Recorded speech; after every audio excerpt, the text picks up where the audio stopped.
कल्पना करो, जब कुछ भी नहीं था, न आकाश, न समय, न दिशा, न गति, सिर्फ मौन था, अत्यंत गहन, अनंत मौन।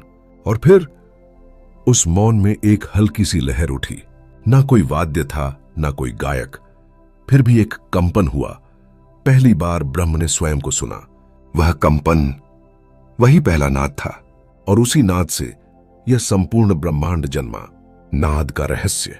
नाद, यह शब्द जितना सरल है उतना ही रहस्यमय। संस्कृत में नद धातु का अर्थ है कंपन करना, गूंजना, बहना, और बिंदु का अर्थ है स्रोत, केंद्र, वह बिंदु जहां से सब कुछ प्रारंभ होता है। इस प्रकार नाद बिंदु का अर्थ है वह सूक्ष्म केंद्र जहां से ध्वनि उत्पन्न होती है और फिर उसी ध्वनि में ब्रह्म प्रकट होता है। ऋषियों ने कहा, नादः ब्रह्म इति, नाद ही ब्रह्म है, क्योंकि जब ब्रह्म स्वयं में कंपन करता है तभी सृष्टि जागती है। यही वह क्षण है जब मौन ध्वनि बन जाता है और ध्वनि जीवन। क्या तुमने कभी सोचा है, हर रचना, हर गति, हर ध्वनि एक अदृश्य ताल में बंधी होती है। नक्षत्रों की परिक्रमा, समुद्र की लहरें, हृदय की धड़कन, सब में एक समान लय है। ऋषियों ने इस लय को नाद कहा। नाद केवल कान से सुनी जाने वाली ध्वनि नहीं, यह तो चेतना की स्पंदन लहर है। वह लहर जो तुम्हारे भीतर भी है और ब्रह्मांड के बाहर भी। क्या तुमने कभी अपने भीतर गूंज सुनी है? वह सूक्ष्म नाद जो तब भी सुनाई देता है जब बाहर का शोर समाप्त हो जाता है। वह जो किसी शब्द से नहीं बना पर फिर भी हर शब्द की जड़ में है। वह जो किसी वाद्य से नहीं निकला पर फिर भी हर संगीत का कारण है। वह जो मौन में छिपा है पर उसी से समूचा अस्तित्व बोलता है। वही नाद बिंदु है जहां ध्वनि मौन को स्पर्श करती है। उपनिषदों ने इसे ऐसे कहा, सृष्ट्यादौ शब्द माध्यम ब्रह्म। सृष्टि के आरंभ में ब्रह्म ध्वनि रूप में था। उस ध्वनि का नाम था ओम। जब ब्रह्म ने ओम के रूप में कंपन किया तो आ बना, सृष्टि का आरंभ, ऊ बना, सृष्टि का विस्तार, और अम बना, सृष्टि का संहार, और फिर सब कुछ मौन में विलीन हो गया। यही ओम वह प्रथम नाद है जो आज भी ब्रह्मांड के हर कण में गूंज रहा है। नाद बिंदु उपनिषद कहता है, बाहरी ध्वनि केवल द्वार है, अंदर की ध्वनि वही असली मार्ग है। जब तुम सुनना बंद करते हो और अनुभव करना शुरू करते हो तभी नाद तुम्हारे भीतर बोलता है। मौन में प्रवेश करना सिर्फ चुप होना नहीं है, बल्कि उस सूक्ष्म गूंज को सुनना है जो तुम्हारे स्वयं का संगीत है। कल्पना करो, एक असीम शून्य है और उसमें एक प्रकाश की रेखा धीरे धीरे फैल रही है। वह प्रकाश गूंज में बदलता है और वह गूंज आकार लेती है, ग्रह, तारे, जीव, चेतना। पर उस सब के पीछे एक लय है जो न कभी शुरू हुई न कभी समाप्त होगी। यही लय नाद है, और इसी नाद के केंद्र में छिपा बिंदु है ब्रह्म का सूक्ष्मतम रूप। ऋषियों ने इस अनुभव को ध्यान में सुना। उन्होंने कहा, यदा नादं न शृणोति तदा ब्रह्म भवति।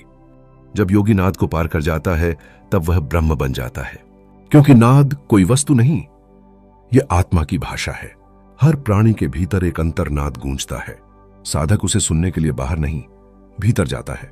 तो आज जब तुम यह सुन रहे हो, थोड़ी देर रुक जाओ, अपनी सांस के बीच की खामोशी को सुनो। क्या तुमने महसूस किया उस मौन में भी एक सूक्ष्म कंपन है? वही तुम्हारा नाद है, वही तुम्हारा ब्रह्म है। नाद बिंदु उपनिषद कहता है, ध्वनि में ब्रह्म छिपा है और मौन में ब्रह्म प्रकट है। अब हम इस गूंज के रहस्य में उतरेंगे, जहां ऋषियों ने कहा कि यह नाद केवल ध्वनि नहीं बल्कि साधना है, जहां हंस रूपी आत्मा अपने पंख फैलाती है और ओम की उड़ान भरती है। भाग 1, उपनिषद का परिचय और ऐतिहासिक पृष्ठभूमि। कभी कभी किसी ग्रंथ का महत्व उसके शब्दों में नहीं बल्कि उस मौन में होता है जो उसके बीच से झांकता है। नाद बिंदु उपनिषद ऐसा ही एक ग्रंथ है जो कहता है कि ध्वनि कोई बाहरी वस्तु नहीं बल्कि आत्मा का स्वरूप है। यह उपनिषद हमें यह नहीं सिखाता कि ध्वनि कैसे बनती है, बल्कि यह बताता है ध्वनि क्यों है और वह हमें ब्रह्म तक कैसे ले जाती है। नाद बिंदु उपनिषद का नाम भले ही छोटा है पर इसकी गहराई असीम है। यह योग उपनिषद श्रेणी में आता है, अर्थात वे उपनिषद जो योग की सूक्ष्म साधनाओं पर केंद्रित हैं। इन योग उपनिषदों में यह ग्रंथ अद्वितीय है क्योंकि यह नाद योग अर्थात ध्वनि के माध्यम से आत्म साक्षात्कार का प्रतिपादन करता है। नाद बिंदु उपनिषद के दो प्रमुख रूप मिलते हैं, एक ऋग्वेदीय परंपरा से और दूसरा अथर्ववेदीय परंपरा से। उत्तर भारत में जो रूप प्रचलित था वह ऋग्वेदीय संस्करण कहलाता है और दक्षिण भारत में जहां यह ग्रंथ साधकों द्वारा नाद योग साधना के साथ जुड़ा, वहां इसका अथर्ववेदीय संस्करण प्रचलित हुआ। ऋग्वेदीय संस्करण में लगभग 20 श्लोक मंत्र हैं, जबकि अथर्ववेदीय संस्करण में लगभग 56 श्लोक तक का विस्तार मिलता है। दोनों का सार समान है, परंतु क्रम, भाषा और कुछ प्रतीकों में अंतर है। कहीं धृति को ध्रुवा कहा गया है, कहीं नारी को मौनी, जैसे एक ही संगीत अलग अलग स्वरों में गाया गया हो। स्वर भिन्न हो सकते हैं पर ध्वनि का मूल वही रहता है, ब्रह्म। नाद बिंदु उपनिषद का उद्भव उस युग में माना जाता है जब योग केवल शरीर की क्रिया नहीं बल्कि चेतना का विज्ञान था। यह संभवतः उत्तर उपनिषद कालीन रचनाओं में से एक है जहां ध्यान, प्राण, नाद और बिंदु के माध्यम से मन को पार करने की साधना विकसित हुई। उस समय भारत में योग धीरे धीरे ध्यान और मौन के विज्ञान की ओर बढ़ रहा था। नाद योग इसी संक्रमण का साक्षी है। यह उस सेतु की तरह है जो बाह्य पूजा से अंतः अनुभव की ओर ले जाता है। संगीत और साधना का संगम। प्राचीन भारत में संगीत और साधना अलग नहीं थे। हर स्वर, हर राग, हर ध्वनि एक यौगिक साधना थी। ऋषियों ने कहा था, नादोपासना ही ब्रह्मोपासना है, ध्वनि की उपासना ब्रह्म की उपासना है। इसी दर्शन के आधार पर नाद बिंदु उपनिषद ने संगीत को आत्मा का मार्ग बताया। यह ग्रंथ कहता है, जो नाद को सुनना सीख लेता है वह मौन को समझना शुरू कर देता है। नाद से बिंदु तक ग्रंथ का नाम और प्रतीकवाद। नाम ही इसका पूरा रहस्य समेटे है। नाद वह जो कंपन करता है, जो गति में है। बिंदु वह जो केंद्र में है, जो स्थिर है। जब गति और स्थिरता मिलती हैं तो वहीं ब्रह्म प्रकट होता है। यह उपनिषद सिखाता है कि साधक को ध्वनि से आरंभ करना चाहिए, परंतु अंत में उस ध्वनि के केंद्र बिंदु में विलीन हो जाना चाहिए। ग्रंथ का उद्देश्य। नाद बिंदु उपनिषद का उद्देश्य केवल ज्ञान देना नहीं है बल्कि अनुभव कराना है। यह साधक को यह सिखाता है कि बाहरी शोर से परे जाओ, आंतरिक नाद को सुनो, क्योंकि वही तुम्हें उन्मनी अवस्था अर्थात मन से परे की अवस्था तक ले जाएगा। ऋषियों ने इस ग्रंथ को ध्वनि के माध्यम से समाधि प्राप्ति का शास्त्र कहा है। कल्पना करो, प्राचीन आश्रम के बीच में एक योगी बैठा है। आंखें बंद हैं पर भीतर एक संगीत बज रहा है। वह कोई गीत नहीं सुन रहा बल्कि स्वयं को सुन रहा है। धीरे धीरे बाहर की ध्वनियां मिटती हैं और भीतर केवल एक अनाहत नाद शेष रह जाता है। वह ध्वनि जो उत्पन्न नहीं हुई फिर भी सुनाई दे रही है। यही है नाद बिंदु उपनिषद का मूल संदेश। जो ध्वनि को पार कर ले वही ब्रह्म को छू सकता है। यह उपनिषद केवल दर्शन नहीं रहा बल्कि बाद के अनेक योग और संगीत परंपराओं का आधार बना। हठ योग, प्रदीपिका, शिव संहिता और घेरंड संहिता, इन सब में नाद योग की जड़ें इसी उपनिषद से ली गई हैं। यहां तक कि भारतीय शास्त्रीय संगीत की तान प्रणाली, स्वर से सूक्ष्म स्वर की यात्रा नाद बिंदु के सिद्धांतों को प्रतिध्वनित करती है। कई दक्षिण भारतीय ग्रंथों में इसे परानाद साधना का आधार माना गया है, जहां ध्यान का लक्ष्य ध्वनि रहित ध्वनि को सुनना है। आज भी जब विज्ञान साउंड फ्रीक्वेंसी और रेजोनेंस थेरेपी की बात करता है तो अनजाने में वह उसी सत्य की ओर लौट रहा है जिसे उपनिषदों ने हजारों वर्ष पहले अनुभव किया था। नाद बिंदु उपनिषद कहता है, ध्वनि केवल सुनने की चीज नहीं, यह जागने की प्रक्रिया है।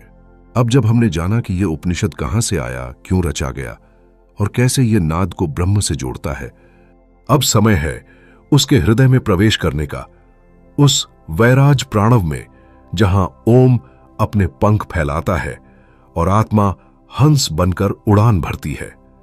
भाग 2, वैराज प्रणव।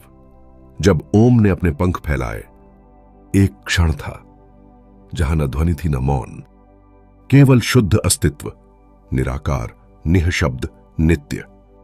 और फिर उस मौन में एक कंपन उठा, एक स्पंदन, जैसे मौन ने पहली बार स्वयं को सुन लिया हो। वो ही पहला स्वर था, ओम। यह कोई शब्द नहीं था, यह ब्रह्म की सांस थी जिसने पहली बार अस्तित्व को उड़ान दी। वही प्रथम गूंज, वही आदिनाद जिसे नाद बिंदु उपनिषद वैराज प्रणव कहता है। वैराज अर्थात विराट और प्रणव, वह नाद जिससे सब कुछ प्रकट हुआ। उपनिषद इस ओम को केवल ध्वनि नहीं मानता, यह हंस का प्रतीक है। हंस आत्मा का पक्षी जो नित्य उड़ता है, नित्य यात्रा करता है, जीवन से जीवन, लोक से लोक की ओर। नाद बिंदु उपनिषद कहता है कि यह हंस ही आत्मा का स्वरूप है और इस हंस के प्रत्येक अंग का अर्थ ब्रह्मांडीय रहस्य को प्रकट करता है। हंस का ब्रह्मांडीय स्वरूप हंस, यह केवल एक पक्षी नहीं है, यह आत्मा की दिव्य अभिव्यक्ति है जो सभी सीमाओं से परे समस्त लोकों में व्याप्त है। जब उपनिषद हंस की बात करते हैं तो वे किसी रूपक की नहीं, बल्कि उस चेतना की चर्चा करते हैं जो ब्रह्म से प्रस्फुटित होकर सृष्टि के हर अंश में स्पंदित होती है। आत्मा स्वयं निश्चल है, पर उसी निश्चलता से उत्पन्न होता है स्पंदन जो प्राण बनकर हर जीव में प्रवाहित होता है। यही सूक्ष्म गति हंस का स्वरूप है। हंस उस दिव्य चेतना का प्रतीक है जिसके माध्यम से ब्रह्म अपनी उपस्थिति सृष्टि में प्रकट करता है। यह गति नहीं, यह विस्तार है, वह सूक्ष्म कंपन जहां मौन भी बोलता है और शून्य में भी जीवन की ध्वनि गूंजती है। और यही हंस ओम का साकार रूप है। इसके प्रत्येक अंग में ओम का रहस्य समाहित है। दो पंख अ और उ, ये सृष्टि और संरक्षण के तत्व हैं। इनसे ब्रह्म की अनंत लय जन्म लेती है।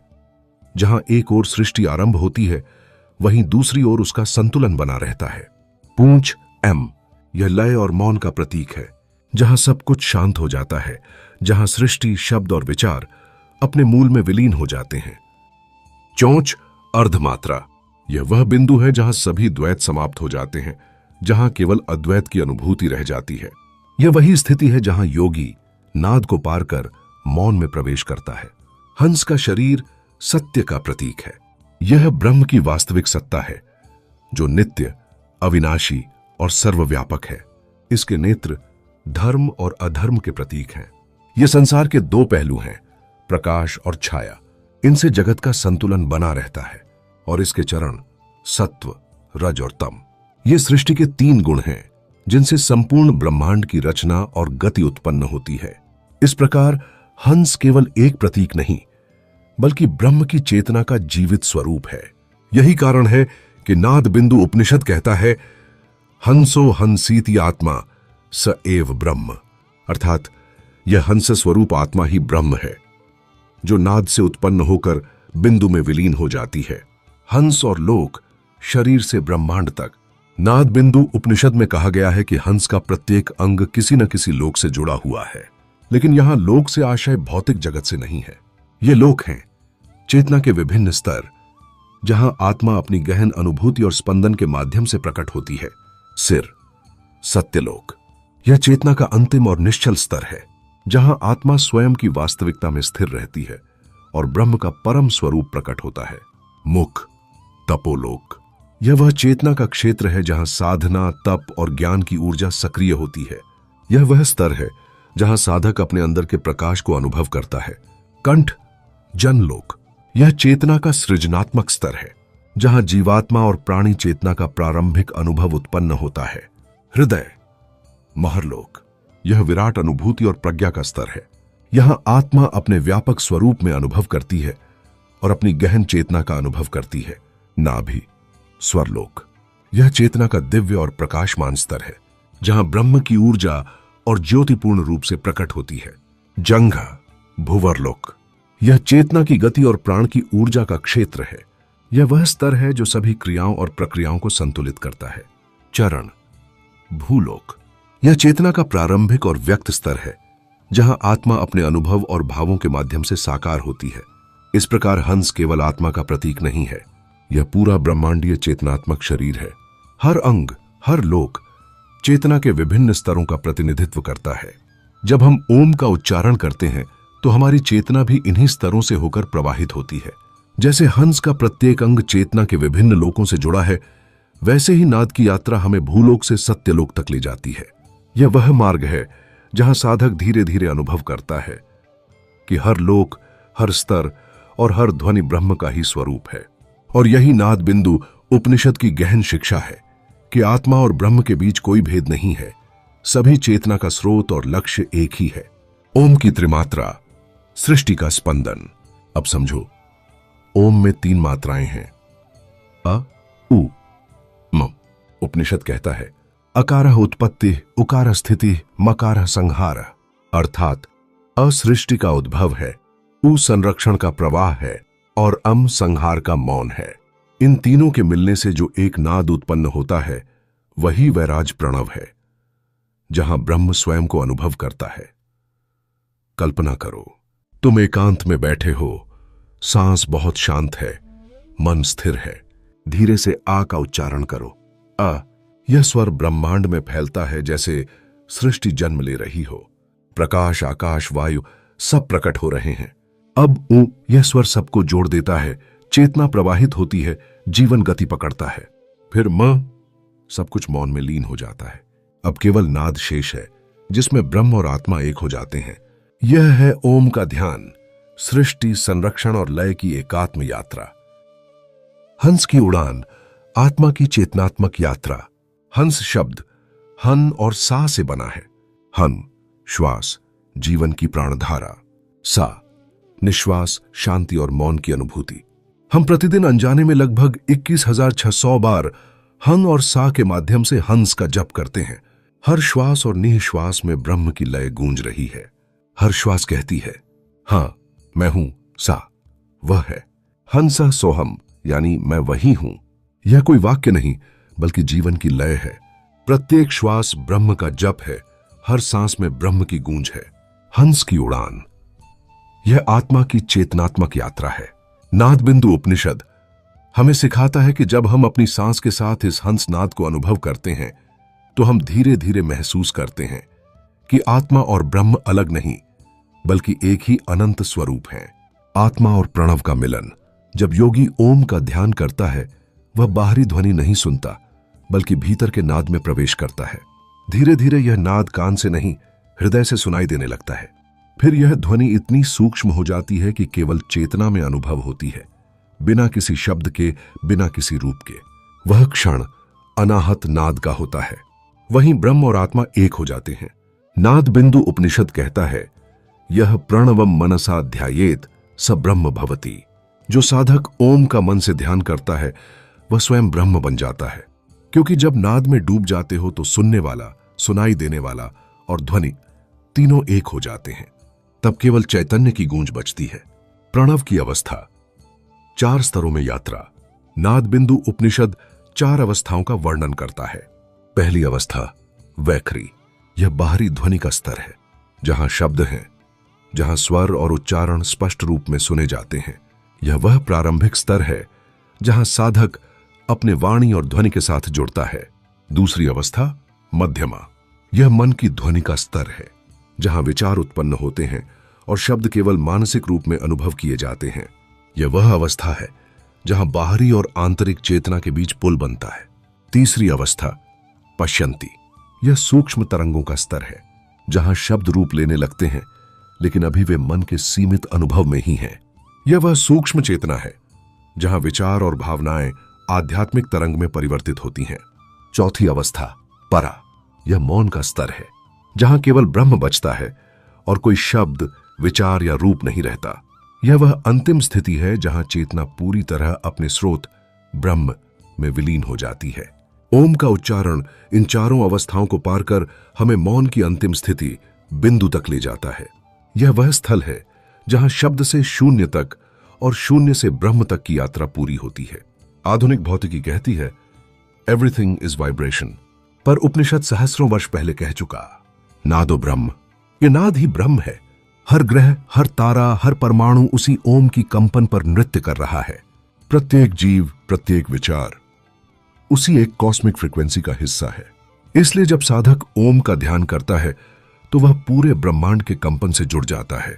वैराज प्रणव, जब ब्रह्म बोलता है, वैराज का अर्थ है विराट, जो समस्त सृष्टि में व्याप्त है। प्रणव शब्द का अर्थ है उच्चतम ध्वनि या सर्वव्यापी ध्वनि। इसलिए वैराज प्रणव वह स्वर है जिसे ब्रह्म स्वयं बोलता है। जब योगी ध्यान में डूबता है तो यह नाद स्वयं उठता है, जैसे कोई भीतर से पुकारे ओम। वह नाद न बाहर से आता है न भीतर से, वह स्वरूप से उठता है। यही है वैराज प्रणव का रहस्य। जब यह हंस अर्थात आत्मा ओम की यात्रा पूरी कर लेता है तो वह फिर बिंदु में लौट आता है। वहां कोई रूप नहीं, कोई गति नहीं, केवल एक तेज है जो नाद और मौन दोनों से परे है। वह अवस्था है उन्मनी, जहां साधक और ब्रह्म में कोई भेद नहीं रहता। वह जान लेता है, ओम नादोहम हंसोहम ब्रह्मास्मि, मैं ही वह नाद हूं, मैं ही वह हंस हूं, मैं ही ब्रह्म हूं। अब अगले भाग में हम जानेंगे कि ओम की 12 सूक्ष्म मात्राएं कैसे चेतना के 12 सूक्ष्म द्वार खोलती हैं और कैसे नाद अंततः बिंदु में विलीन होता है। भाग 3, वैराज विद्या।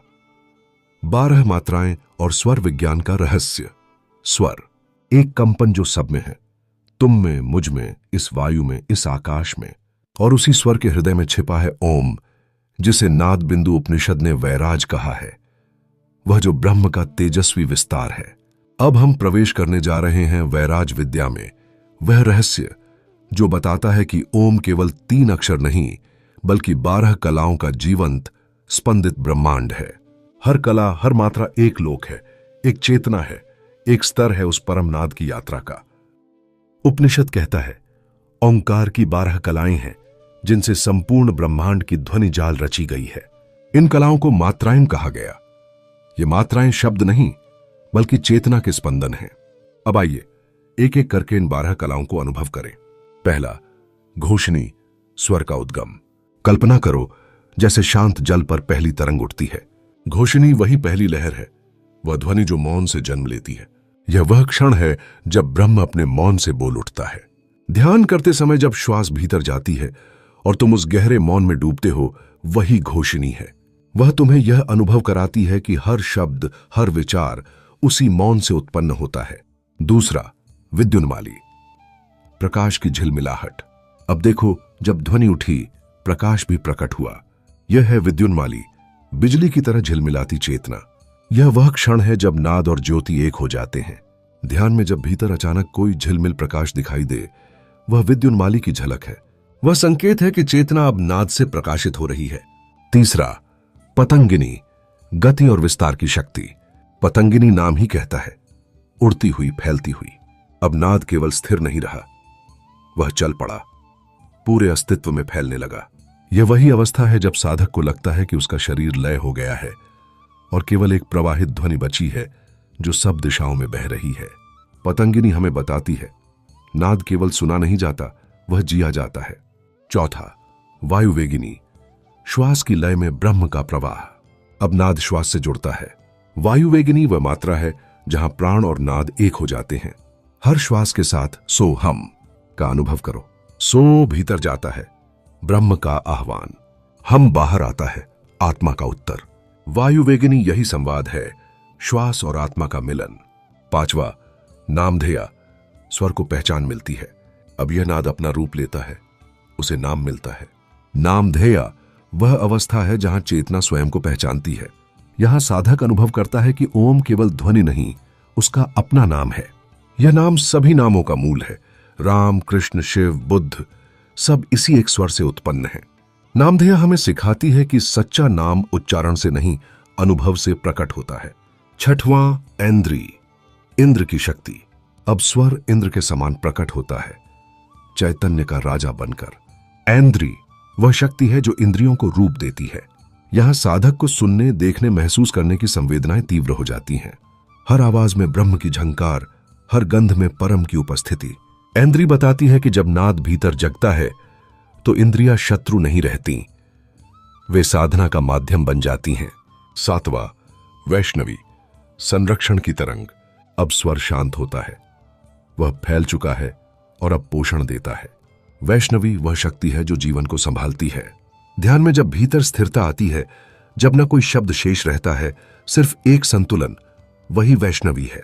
यह बताती है कि नाद केवल आरंभ नहीं, वह संरक्षण भी है। वह जीवन को धारण करने वाली श्वास है। आठवां, शंकरी, विनाश की लय। शंकरी वह जो शंकर का स्वरूप है। यह वह अवस्था है जहां नाद अपनी पराकाष्ठा पर पहुंचकर सब कुछ भस्म कर देता है। यह कोई नकारात्मक विनाश नहीं बल्कि अहंकार का विसर्जन है। यह वह क्षण है जब साधक भीतर से विलीन हो जाता है और केवल ओम की गूंज रह जाती है। शंकरी हमें सिखाती है कि बिना विनाश के सृजन नहीं। नौवां, महती, अनंत का गान। अब स्वर स्थिर होकर फैलता है, वह विशाल हो जाता है। महती उस अनंत का प्रतीक है जिसमें सब कुछ समा जाता है। यह वह क्षण है जब नाद बंधन तोड़ देता है। तुम अपने शरीर, नाम, विचार सबसे परे चले जाते हो। तुम वही हो जो ब्रह्म है। महती में नाद का अनुभव नहीं किया जाता, तुम स्वयं नाद बन जाते हो। 10वां धृति या ध्रुवा, नित्य स्थिरता का अनुभव।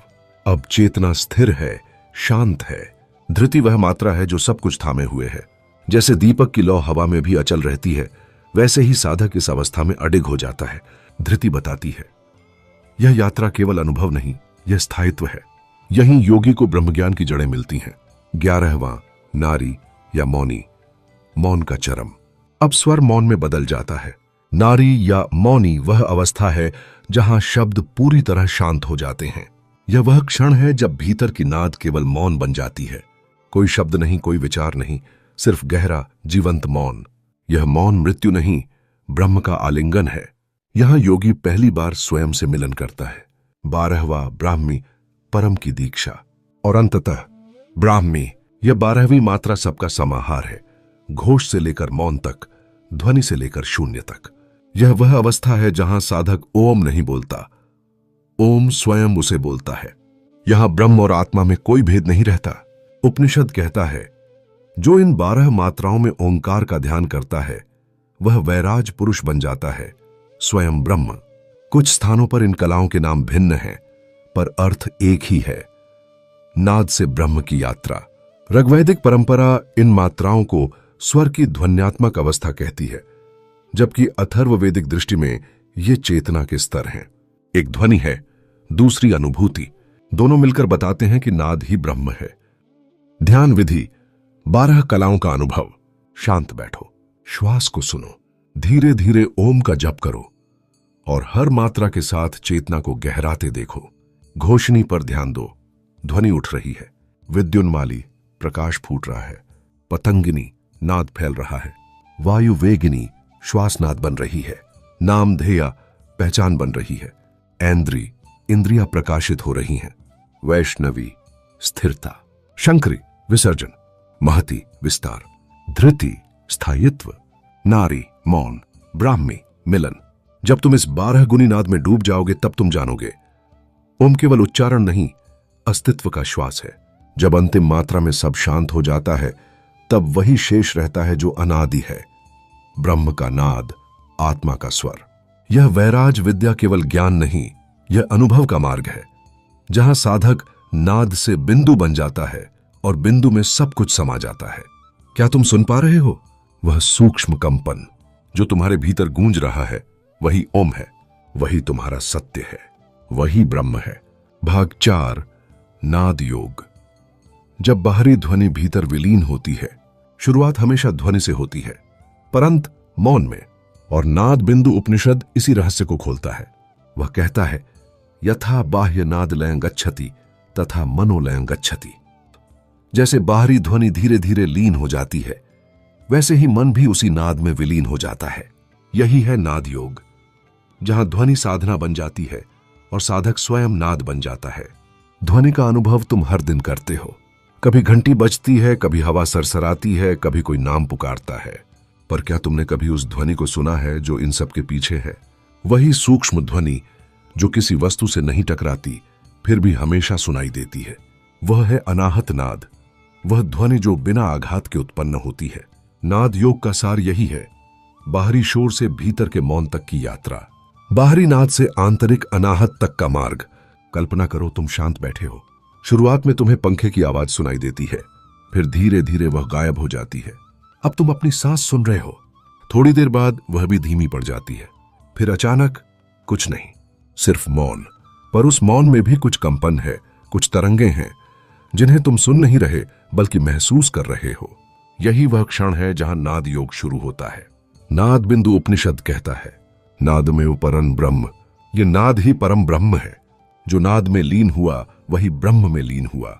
इसलिए योगी बाहरी ध्वनि को नहीं टालता, वह उसे सुनता है, फिर धीरे धीरे उसी के माध्यम से भीतर उतरता है। नाद योग हमें सिखाता है सुनना भी साधना है। ध्वनि के 3 स्तर, साधक की यात्रा। नाद योग में ध्वनि के 3 प्रमुख स्तर बताए गए हैं। प्रारंभिक, मध्य और परम। ये कोई तकनीकी स्तर नहीं, चेतना की अवस्थाएं हैं। आओ इन्हें एक एक करके महसूस करें। पहला, प्रारंभिक स्तर। जब मन सुनना सीखता है, शुरुआत में साधक को बाहरी ध्वनियां सुनाई देती हैं। कभी घंटी की टुन टुन, कभी झंकार, कभी वीणा की मृदु लहरिया। यह वे ध्वनियां हैं जिन्हें उपनिषद मृदु नाद कहता है। ये नाद मन को केंद्रित करते हैं, विचारों की भीड़ को धीरे धीरे शांत करते हैं। ध्यान में जब पहली बार तुम्हें किसी सूक्ष्म ध्वनि का अनुभव हो, वह बाहरी नहीं, आंतरिक चेतना का कंपन है। वह संकेत है कि तुम्हारा मन स्थिर हो रहा है। यह पहला द्वार है जहां सुनना ध्यान बन जाता है। दूसरा, मध्य स्तर। जब नाद भीतर उतरता है, जैसे जैसे साधना गहराती है, ध्वनि रूप बदलने लगती है। अब वह शंख जैसी गूंज बनती है, कभी बांसुरी की तान, कभी मधुर नाद जो अंतरतम में बहता है। यहां मन अब कानों से नहीं सुनता, वह हृदय से सुनता है। यह वही अवस्था है जिसे उपनिषद कहता है चित्त नादे लयन याति। वह मन स्वयं नाद में विलीन हो जाता है। इस स्तर पर साधक का ध्यान केवल सुनने का नहीं रहता, वह स्वयं श्रोता से नाद बन जाता है। तीसरा, परम स्तर, अनाहत नाद का अनुभव। अब आती है वह अवस्था जहां न ध्वनि है न मौन है, फिर भी कुछ है जो लगातार गूंज रहा है। यह है अनाहत नाद। वह ध्वनि जो किसी वस्तु से टकराकर उत्पन्न नहीं होती, वह स्वयं स्फूर्त है, अघोष है, परम है। यह वही नाद है जो हृदय चक्र में सुना जाता है, जहां अघोष ही सबसे बड़ा घोष बन जाता है। उपनिषद कहता है अनाहतम यो वेत्ति स सर्वम वेत्ति। जो अनाहत नाद को जान लेता है वह सब कुछ जान लेता है। चित्त की यात्रा, साउंड, सटल, साइलेंस। ध्वनि से शुरू होकर चेतना सूक्ष्म की ओर बढ़ती है। शब्द धीरे धीरे कंपन में बदलते हैं, कंपन ऊर्जा में, ऊर्जा मौन में, और फिर मौन जो शून्य नहीं, पूर्णता है। यह वही प्रक्रिया है जो ध्यान में होती है। जब मन बार बार एक ही ध्वनि पर टिकता है, जैसे ओम, तो धीरे धीरे विचारों का जाल टूटता है और केवल नाद बचता है। फिर नाद भी मिटता है और केवल अस्तित्व रह जाता है। अगर हम इसे आधुनिक विज्ञान से देखें तो हर ध्वनि एक फ्रीक्वेंसी है, एक वाइब्रेशन। पर नाद योग यह कहता है ध्वनि की यह आवृत्ति केवल बाहर नहीं, भीतर भी है। जब मन शांत होता है तो मस्तिष्क की तरंगें धीरे धीरे अल्फा और थीटा अवस्था में उतरती हैं। इसी क्षण साधक सूक्ष्म ध्वनि सुनना शुरू करता है। यह न कोई भ्रम है न कल्पना, यह मस्तिष्क और चेतना का संगम है। विज्ञान इसे इनर रेजोनेंस कहता है, योग इसे नाद अनुभव कहता है। दोनों का अर्थ एक ही है, भीतर की आवृत्ति से मिलन। नाद बिंदु उपनिषद कहता है यत्र नादस्तत्र ध्यानम, यत्र ध्यानम तत्र नाद। जहां नाद है वहां ध्यान है, जहां ध्यान है वहां नाद है। मन के सभी विचार एक प्रकार की ध्वनि है। हर भावना, हर कल्पना, हर स्मृति एक नाद है। जब साधक सुनने की कला सीख जाता है तो वह अपने विचारों की ध्वनि भी पहचान लेता है, और जैसे जैसे वह भीतर जाता है वह उन ध्वनियों को विलीन होते देखता है। विचार मौन में बदल जाते हैं, मौन ब्रह्म बन जाता है। ध्यान विधि, नाद योग का अभ्यास। शांत बैठो, रीढ़ सीधी रखो, आंखें बंद करो, श्वास को सामान्य रहने दो। अब अपने भीतर सुनो। क्या कोई हल्की सी ध्वनि सुनाई दे रही है? शायद झंकार जैसी, शायद वीणा की, शायद कोई दूर घंटा। मत ढूंढो उसे, सिर्फ सुनो। जैसे जैसे ध्यान गहराता जाएगा ध्वनियां बदलती जाएंगी। कभी शंख की गूंज, कभी बांसुरी की तान, और फिर सब शांत हो जाएगा। अब मौन में भी एक सूक्ष्म कंपन सुनाई देगा। वही तुम्हारा अनाहत नाद है। वह ध्वनि नहीं, चेतना की धड़कन है। अगली बार जब तुम मौन में जाओ या रात में अकेले बैठो तो सुनो, मौन में भी एक हल्का कंपन है। वह कोई बाहरी आवाज नहीं, वह तुम्हारी आत्मा का स्वर है। जब तुम उस स्वर से जुड़ते हो तो तुम बाहर की आवाजों से मुक्त हो जाते हो। फिर कोई शोर तुम्हें विचलित नहीं कर सकता, क्योंकि तुमने भीतर की ध्वनि सुन ली है। नाद योग का चरम श्रोता, शब्द और श्रवण का मिलन। अंततः साधक समझता है जो सुन रहा था, जो सुना जा रहा था और सुनने की क्रिया, तीनों एक ही हैं। नाद योग का अर्थ यही है, श्रोता, शब्द और श्रवण तीनों का लय ब्रह्म में हो जाना। तब कोई मैं नहीं रहता, कोई नाद नहीं रहता, सिर्फ एक अनुभव जिसे शब्द नहीं बांध सकते। नाद योग हमें यह सिखाता है कि ब्रह्म को पाने के लिए तुम्हें कहीं बाहर नहीं जाना, सिर्फ सुनना सीखना है। भीतर जब बाहरी ध्वनि लय को प्राप्त होती है तो मन भी उसी के साथ लीन हो जाता है। और जब मन शांत होता है तभी आत्मा बोलती है। वह नहीं बोलती शब्दों में, वह बोलती है नाद में। नादम विनाश्य मनोनाशा, मनोनाशा निर्वाणम। जब नाद विलीन हो जाता है मन भी समाप्त हो जाता है, और जहां मन समाप्त वहीं निर्वाण है। तो अगली बार जब तुम मौन में जाओ, सुनो, उस मौन में भी कुछ गूंज रहा है। वह तुम्हारा नाद है, वह तुम्हारा ब्रह्म है, वह तुम स्वयं हो। भाग 5। बिंदु, ब्रह्म का सूक्ष्म बिंदु। जब नाद मौन में लीन होता है तब केवल एक बिंदु रह जाता है। वह बिंदु ही ब्रह्म का द्वार है। यह उद्घोष नाद बिंदु उपनिषद के हृदय से निकला हुआ है। नाद की यात्रा जहां समाप्त होती है वहीं से बिंदु की यात्रा आरंभ होती है। ब्रह्म का वह सूक्ष्म केंद्र जो नाद से भी परे है, जो शब्द से भी परे है, उसी को बिंदु कहा गया है। बिंदु शब्द सुनने में छोटा लगता है, पर उसके भीतर संपूर्ण सृष्टि समाई है। बिंदु का अर्थ है केंद्र, मूल, स्रोत।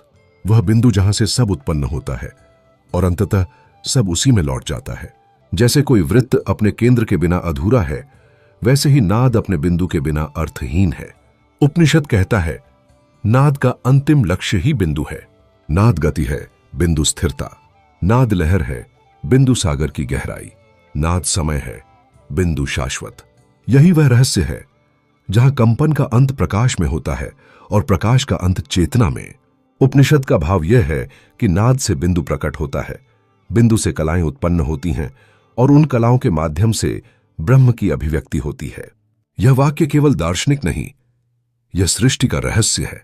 जब आद्य नाद, वह प्रथम कंपन, ब्रह्म में उठा तो चेतना ने स्वयं को देखा और उस देखे जाने के क्षण में एक केंद्र बना। वह था बिंदु। बिंदु कोई वस्तु नहीं, वह अनुभव है। वह स्थान जहां ब्रह्म स्वयं को अनुभव करता है। ध्यान में जब साधक लंबे अभ्यास के बाद नाद को भीतर स्थिर कर लेता है तो एक क्षण ऐसा आता है जब सारी ध्वनियां मौन में बदल जाती हैं।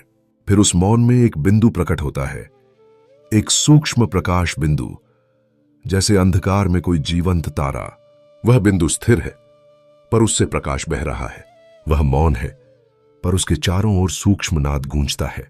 यह वही अवस्था है जिसे उपनिषद प्रकाशनाद संयोग कहता है, जहां सुनना और देखना एक हो जाते हैं, जहां प्रकाश और ध्वनि का भेद मिट जाता है। यही अनुभव ब्रह्म बिंदु का अनुभव है। आज्ञा चक्र, बिंदु का ध्यान स्थल। साधना के स्तर पर बिंदु का स्थान बताया गया है, भौहों के बीच का केंद्र जिसे आज्ञा चक्र कहा जाता है। यही वह स्थान है जहां साधक की दृष्टि भीतर मुड़ती है।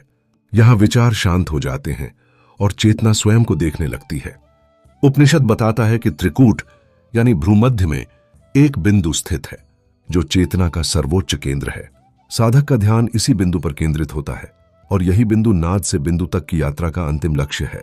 यह बिंदु कभी कभी ध्यान में नीले, लाल या स्वर्णिम प्रकाश के रूप में दिखता है, पर वह प्रकाश कोई दृश्य नहीं बल्कि चेतना की झलक है। यहां साधक दृष्टा नहीं रह जाता, वह स्वयं दृश्य बन जाता है। कुछ ग्रंथों में इसे ज्योति बिंदु कहा गया है, क्योंकि जब नाद अपनी चरम अवस्था में पहुंचता है तो वह प्रकाश में बदल जाता है। ज्योति बिंदु कोई साधारण प्रकाश नहीं, वह चेतना की दीप्ति है। वह ज्योति है जिसे आंखें नहीं, चेतना देखती है। जब साधक इस ज्योति बिंदु में प्रवेश करता है तो समय, स्थान, दिशा सब विलीन हो जाते हैं। वह केवल एक बिंदु रह जाता है जो स्वयं अनंत है। बिंदु का दार्शनिक अर्थ परम संकुचन और विस्तार। दार्शनिक दृष्टि से देखा जाए तो बिंदु सृष्टि और लय दोनों का प्रतीक है। बिंदु का आकार सूक्ष्मतम है, पर उसी में अनंत संभावनाएं निहित हैं। जैसे एक बीज में संपूर्ण वृक्ष छिपा होता है, वैसे ही बिंदु में संपूर्ण ब्रह्मांड छिपा है। नाद गति है, वह ब्रह्म का श्वास है, और बिंदु वह ब्रह्म का हृदय है। जब चेतना गति में होती है तो वह नाद बनती है, जब वह स्थिर होती है तो बिंदु बनती है। इसलिए उपनिषद दोनों को अविभाज्य मानता है। नाद बिना बिंदु अधूरा और बिंदु बिना नाद निष्प्राण। नाद योग की उच्च साधना में जब मन एकाग्र होकर मौन हो जाता है तो साधक को भीतर एक सूक्ष्म बिंदु दिखता है।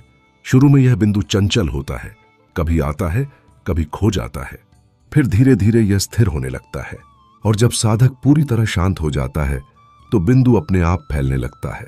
धीरे धीरे वह बिंदु एक प्रकाश समुद्र में बदल जाता है और साधक अनुभव करता है, मैं देख नहीं रहा बल्कि वही प्रकाश मुझे देख रहा है।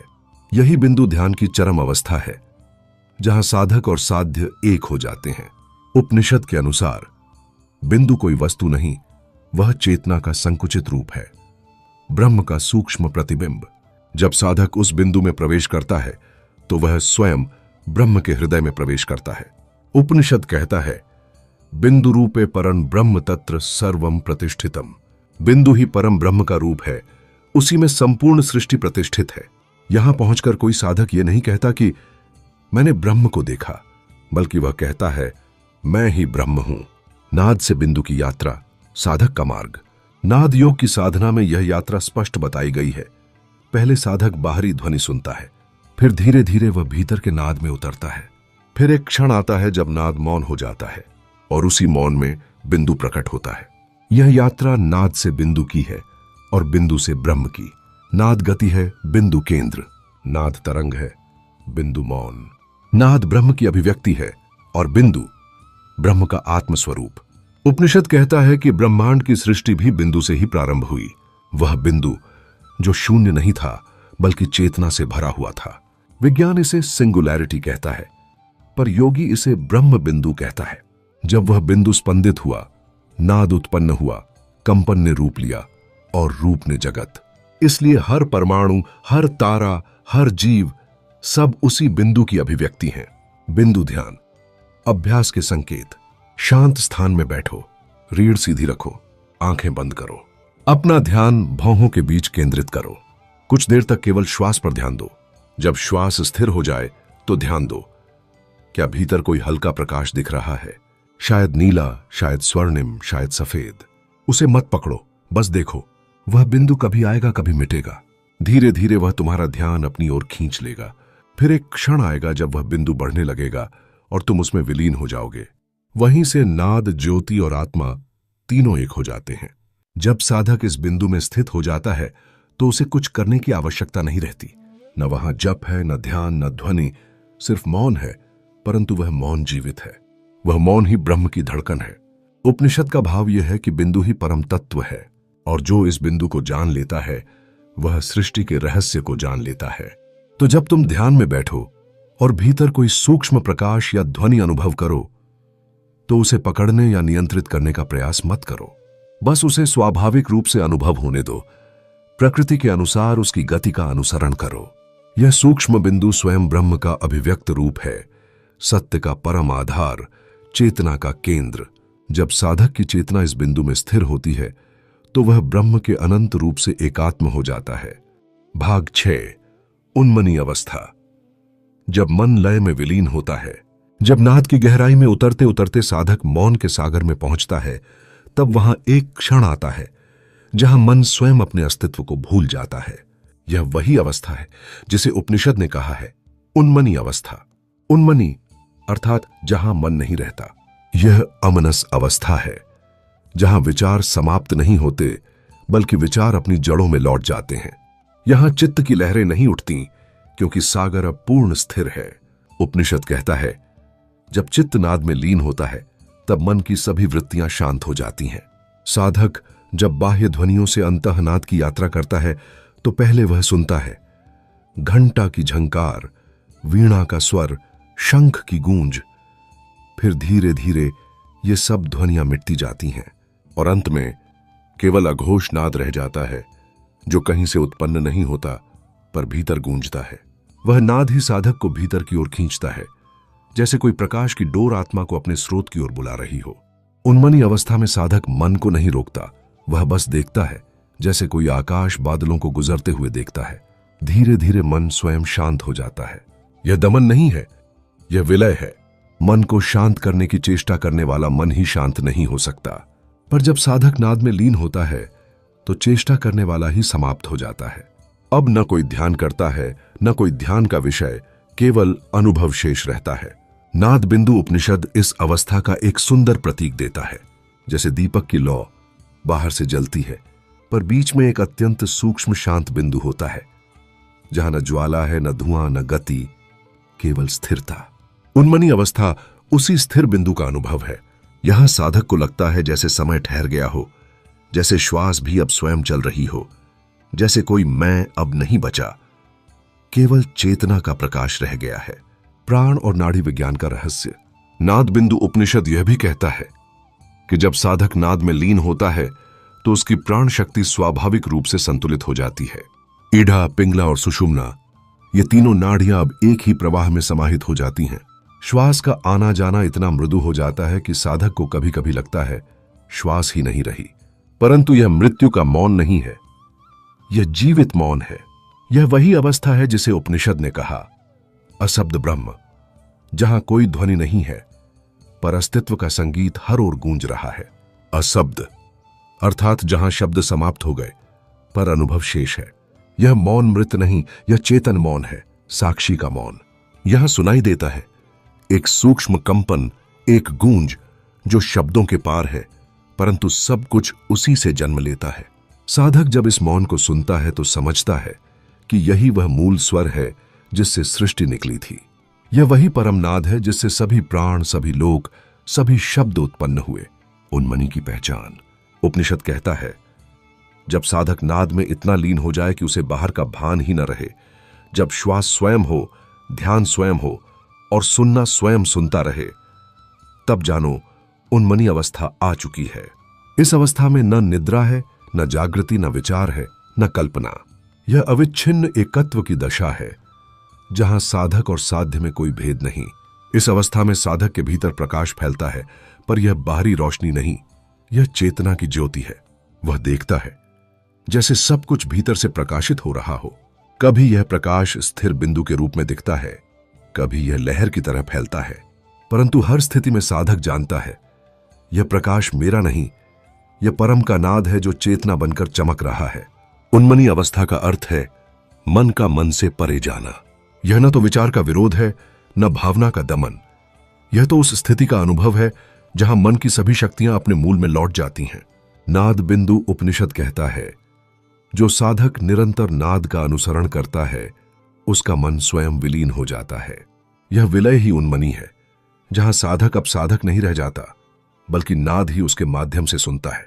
जहां मन मौन में विलीन होता है वहीं आत्मा बोलती है, बिना शब्दों के, बिना ध्वनि के, पर सर्वत्र गूंजती हुई। भाग 7, मुक्ति और यौगिक परिणाम। जब साधक नाद के साथ एकाकार हो जाता है, जब उसका चित्त स्थिर हो जाता है उस अदृश्य स्पंदन में, तब प्रारंभ होती है मुक्ति की यात्रा। यह मुक्ति दूर भविष्य की कोई घटना नहीं, यह अभी और यहीं घटित होने वाली अनुभूति है। नाद बिंदु उपनिषद कहता है जो योगी नाद में स्थिर हो जाता है वह जीवित रहते हुए भी मुक्त हो जाता है। चित्त का विलय और संस्कारों का लोप। जैसे सूर्य के प्रकाश में अंधकार का अस्तित्व नहीं रह जाता, वैसे ही नाद के प्रकाश में चित्त के संस्कार गलने लगते हैं। संस्कार वे सूक्ष्म छापें जो हर विचार, हर इच्छा, हर कर्म के रूप में मन पर अंकित रहती हैं। जब योगी नाद में स्थिर होता है तो ये संस्कार जैसे अपनी ऊर्जा खोने लगते हैं। धीरे धीरे वे केवल स्मृति नहीं बल्कि मात्र छाया बनकर लुप्त हो जाते हैं। नाद बिंदु उपनिषद कहता है जो नाद का सही अनुभव कर लेता है उसका चित्त स्वयं लय में विलीन हो जाता है। यह लय ही मुक्ति की पहली सीढ़ी है। मन का लय, कर्म का लय, जन्म मरण का लय। यहां एक गूढ़ सूत्र छिपा है। जब मन शांत होता है तो कर्म की गति भी शांत हो जाती है, क्योंकि कर्म की जड़ मन में ही है। जब तक मन इच्छा करता है तब तक कर्म जन्म लेता है, और जब तक कर्म है तब तक जन्म मरण का चक्र चलता रहता है। परंतु जब योगी नाद में लीन हो जाता है तो इच्छा की जड़ ही सूख जाती है। अब न चाहे, न भय, न अपेक्षा। अब जो कुछ भी घट रहा है वह ब्रह्म की सहज लीला है। यही है वह क्षण जब मन का लय, कर्म का लय, जन्म मरण का लय बन जाता है, और उसी क्षण योगी समझता है कि वह कभी बंधा हुआ था ही नहीं। विदेह मुक्ति का रहस्य। नाद बिंदु उपनिषद आगे कहता है जो योगी अंतःनाद का श्रवण करता है वह विदेह मुक्ति को प्राप्त होता है। विदेह मुक्ति का अर्थ है शरीर रहते हुए भी शरीर से परे होना। अर्थात अब शरीर केवल एक साधन है पर पहचान आत्मा की है। योगी को यह अनुभव होता है कि मैं इस शरीर में नहीं, यह शरीर मुझ में है, और यही अनुभव उसे विदेहता देता है। अब वह केवल नाद में स्थित है, नाद जो शरीर से नहीं ब्रह्म से उत्पन्न है। वह हर श्वास, हर स्पंदन में उसी ब्रह्मनाद को सुनता है। नाद बिंदु उपनिषद के अनुसार नाद कोई साधन मात्र नहीं, यह स्वयं ब्रह्म का स्वरूप है। जब साधक नाद का अनुसरण करता है तो वह वास्तव में ब्रह्म की कंपन धारा में प्रवेश करता है। यह वही प्रवाह है जिससे सृष्टि की उत्पत्ति हुई थी। नाद, बिंदु, कला, ब्रह्म, यह 4 चरणों की श्रृंखला है जो साधना को सृष्टि की जड़ से जोड़ देती है। जब साधक उस नाद में स्थित होता है तो वह ब्रह्म के साथ लय हो जाता है। वह न अब सुनने वाला है न नाद स्वयं, दोनों एक ही हो चुके हैं। जीवन मुक्ति की अवस्था। अब योगी का जीवन साधारण नहीं रहता। वह चलता है, बोलता है, कार्य करता है, पर भीतर स्थिर रहता है। उसके भीतर एक स्थायी मौन है जिसे कोई परिस्थिति हिला नहीं सकती। बाहर तूफान हो सकता है पर भीतर नाद का सागर शांत है। वह जानता है कि सब कुछ उसी एक नाद का विस्तार है, जो उसे दिख रहा है, जो वह सुन रहा है, जो वह अनुभव कर रहा है, सब उसी ब्रह्मनाद की लहरें हैं। और तभी उपनिषद कहता है, नादे स्थिरो योगी जीवन नेव मुक्तो भवति, अर्थात जो योगी नाद में स्थिर हो जाता है वह जीवित रहते हुए ही मुक्त हो जाता है। आधुनिक दृष्टि, नाद की वैज्ञानिक व्याख्या। आज विज्ञान भी धीरे धीरे उसी सत्य के पास पहुंच रहा है जिसे उपनिषदों ने हजारों वर्ष पहले कहा था। हर कण, हर परमाणु, हर कोशिका, सब स्पंदन है। हर वस्तु में नाद है, हर रूप में तरंग है। यह पूरा ब्रह्मांड कंपन की एक सिम्फनी है। जब साधक नाद में स्थिर होता है तो उसकी तरंगें ब्रह्मांडीय आवृत्ति से एक हो जाती हैं। इसी अवस्था को आधुनिक शब्दों में कहा गया है रेजोनेंस, हार्मनी और न्यूरल सिंक्रोनाइजेशन। किंतु नाद बिंदु उपनिषद इन सब से आगे जाता है। वह कहता है, यह केवल चिकित्सा या मानसिक शांति का विज्ञान नहीं है, यह जीवात्मा की मुक्ति का मार्ग है। उपनिषद कहता है, नाद की सम्यक उपासना करो क्योंकि नाद ही ब्रह्म की प्राप्ति का मार्ग है। जब साधक बाहरी ध्वनियों को पार कर भीतर के अनाहत नाद को सुनता है तो वह धीरे धीरे नाद से नादात्मा तक पहुंचता है। वह जान लेता है कि मैं श्रोता नहीं, स्वयं वह ध्वनि हूं। इस अनुभूति के बाद उसके लिए कोई साधना शेष नहीं रहती। अब वह केवल अस्तित्व में स्थित है, पूर्ण, अखंड, निरंतर। यह अवस्था किसी प्रयास से नहीं आती, यह तो नाद की करुणा से प्राप्त होती है। जब मन शांत, प्राण स्थिर, नाद शुद्ध और आत्मा प्रकट हो जाती है, तब जो रह जाता है वही मुक्ति है। अब कोई साधक नहीं, कोई साध्य नहीं, कोई मार्ग नहीं, कोई लक्ष्य नहीं। अब सब कुछ स्वयं ब्रह्म है। दोनों अब भेदहीन है। साधक अब वही हो गया है जिसकी वह खोज कर रहा था। जहां नाद मौन में लय होता है वहीं जीवात्मा अपनी अंतिम मुक्ति को प्राप्त करता है, क्योंकि नाद ही ब्रह्म है और ब्रह्म ही हमारा सत्य स्वर है। भाग 8, प्रामाणिक भेद और पांडुलिपि, तुलनात्मक अध्ययन। नाद बिंदु उपनिषद का अध्ययन करते समय सबसे पहले जो ध्यान देने योग्य विषय है वह है इसके विभिन्न संस्करण। उपनिषद के 2 प्रमुख संस्करण प्रचलित हैं, ऋग्वेदिक संस्करण और अथर्ववैदिक संस्करण। इन दोनों में संख्या, क्रम और मंत्रों के नाम में भिन्नता पाई जाती है। ऋग्वेदिक संस्करण उत्तर भारत में प्रचलित है। इसमें कुल लगभग 20 श्लोक बताए गए हैं, जबकि अथर्ववैदिक संस्करण दक्षिण भारत में अधिक प्रचलित है और इसमें लगभग 56 श्लोक सम्मिलित हैं। यह भिन्नता केवल संख्या में ही नहीं है, बल्कि मंत्रों के क्रम और उनका अर्थ भी अलग अलग पांडुलिपियों में भिन्न पाया जाता है। नाद बिंदु उपनिषद में वर्णित 12 कलाओं की सूची में भी भिन्नता देखी जाती है।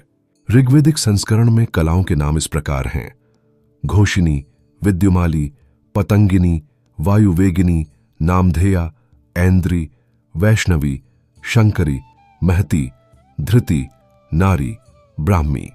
कई पांडुलिपियों में नामांतरण हुआ है। धृति को ध्रुवा कहा गया, नारी को कभी कभी मौनी लिखा गया। इस प्रकार देखा जाए तो मूल स्वरूप वही है, पर नाम और उच्चारण में क्षेत्रीय अंतर दिखाई देता है। कुछ दक्षिण भारतीय पांडुलिपियों में हंस और ओम के शरीर के अंगों को लोकों से जोड़ने में अंतर देखने को मिलता है।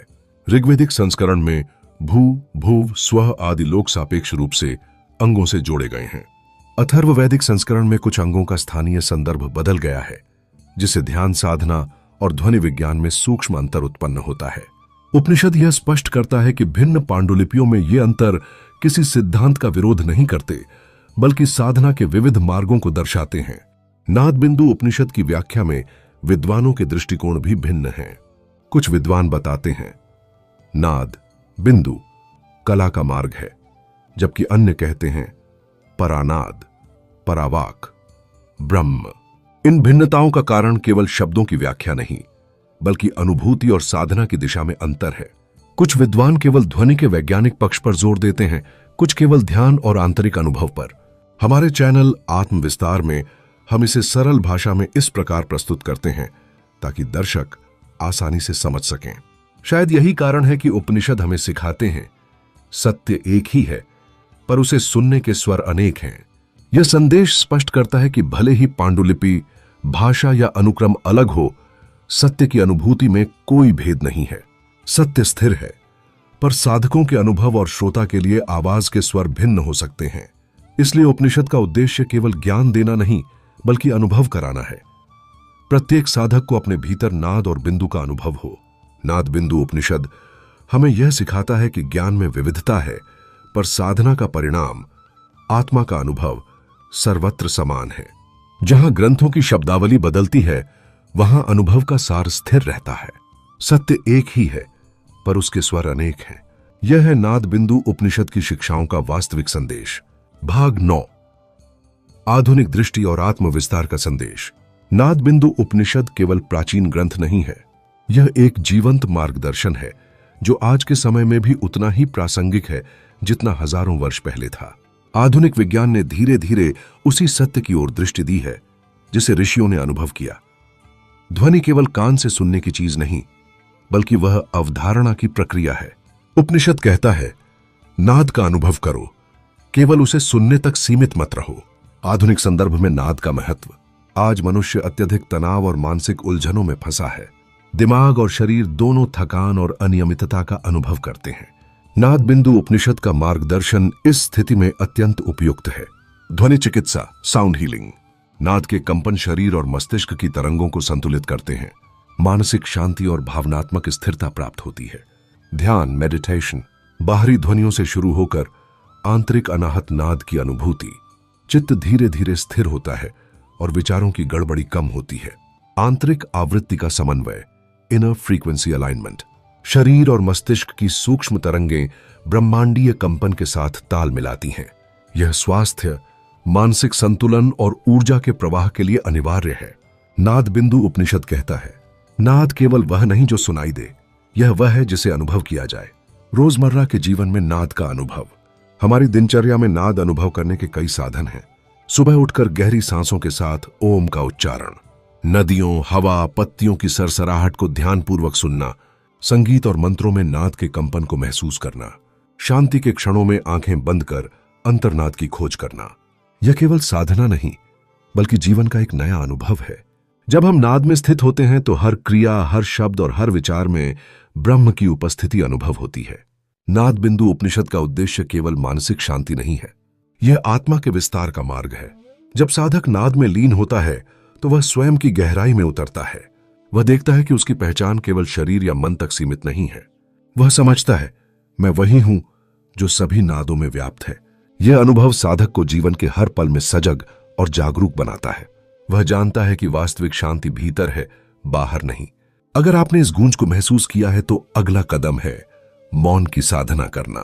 एकांत में बैठो, आंखें बंद करो, धीरे धीरे सांस लेते हुए अनाहत नाद की खोज करो। समझो कि यह नाद केवल ध्वनि नहीं, यह तुम्हारा आत्मिक स्वरूप है। आत्म विस्तार की यह यात्रा जारी है। यह केवल एक वीडियो या एक पाठ नहीं है, यह जीवन भर की साधना है। हर दिन, हर क्षण नाद का अनुभव तुम्हें भीतर की गहराई तक ले जाएगा। यदि तुमने इस गूंज को महसूस किया है तो अब मौन की साधना प्रारंभ करो और इस यात्रा को जारी रखने के लिए सब्सक्राइब करना न भूलो। अगला कदम भीतर ही रखा है। जहां ध्वनि समाप्त होती है, वहीं आत्मा का विस्तार प्रारंभ होता है। नाद बिंदु उपनिषद का संदेश यही है, सत्य का अनुभव भीतर है, नाद ही मार्ग है और आत्मा का विस्तार अनंत है। हमारी यात्रा लगभग समाप्त हो रही है। नाद बिंदु उपनिषद हमें ले गया एक अद्भुत मार्ग पर, जहां ध्वनि की पहली झिलमिलाहट से लेकर भीतरी अनाहत नाद और बिंदु की अनुभूति तक सब कुछ हमारे सामने खुला। अब हम पहुंच रहे हैं उस अंतिम क्षण पर जहां नाद मौन में विलीन होता है। ओम, ब्रह्म की अंतिम गूंज। ओम, वह प्रारंभिक ध्वनि जो ब्रह्मांड के निर्माण का प्रतीक है, अब अपनी अंतिम सीमा पर है। ओम की प्रतिध्वनियां धीरे धीरे एक होती हैं। पंख, पूंछ, शरीर, नेत्र और चरण सब कुछ एक गहन स्थिरता में समाहित हो जाता है।